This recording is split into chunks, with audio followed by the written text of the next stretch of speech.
एकदा कॉलेजचे काही मित्र अनेक वर्षानंतर भेटतात। ते सर्वजण आपल्या करिअरमध्ये खूप चांगले कार्य करत असतात आणि भरपूर पैसे कमावत असतात। एकमेकांशी बोलत असताना खूप वेळेनंतर ते त्यांच्या कॉलेजचे सर्वात आवडते प्रोफेसर यांना भेटण्याचे ठरवतात। प्रोफेसरांच्या घरी गेल्यानंतर ते प्रोफेसर त्या सर्वांचे स्वागत करतात आणि सर्वांना त्यांच्या करिअरबद्दल विचारतात। हळूहळू गप्पा रंगतात आणि त्याच दरम्यान ते जीवनात येणाऱ्या अडचणी आणि कामात येणारा तणाव याविषयी चर्चा करतात। सर्वजण या मुद्द्याशी सहमत असतात की जरी आपण आर्थिक स्थितीने मजबूत असलो तरी पण आपण पूर्वीच्या आयुष्यासारखे आता सुखी नाही। ते प्रोफेसर सर्वांचे बोलणे खूप लक्ष देऊन ऐकत असतात आणि मग ते अचानक किचनमध्ये जातात आणि थोड्या वेळाने परतल्यावर सर्वांना म्हणतात की मी सर्वांसाठी कॉफी आणली आहे, पण तुम्ही किचनमध्ये जाऊन एक एक कप स्वतःसाठी घेऊन या। सर्वजण किचनमध्ये जातात। तिथे अनेक प्रकारचे कप असतात। आपल्या आवडीप्रमाणे ते सर्वजण कप घेऊन येतात।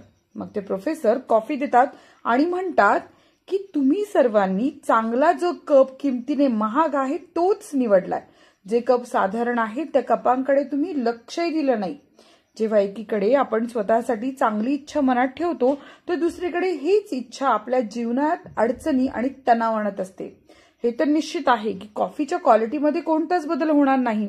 हा तर एक प्रकार आहे की ज्याच्या माध्यमातून आपण कॉफी पित असतो। तुमची खरी इच्छा कॉफी पिण्याची होती, कपाची नाही। तरी पण सर्वांनी चांगले आणि महागच कप निवडले आणि आपला कप निवडल्यानंतर तुम्ही दुसऱ्यांच्या कपाकडे लक्ष दिले। सर्वांनी जरी कोणतेही कप निवडले असले तरी कॉफीची चव बदलली नसती। तात्पर्य काय?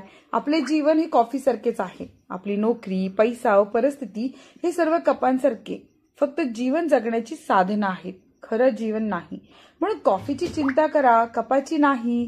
जगातील सर्वात सुखी माणसे ती नसतात ज्यांच्याकडे सर्व काही इतरांपेक्षा अधिक चांगलं असतं, तर सुखी ती असतात की जे ज्यांच्याकडे असलेल्या प्रत्येक गोष्टीचा चांगला उपयोग करतात। म्हणून साधेपणाने जगा, सर्वांशी प्रेमाने वागा, सर्वांची काळजी घ्या।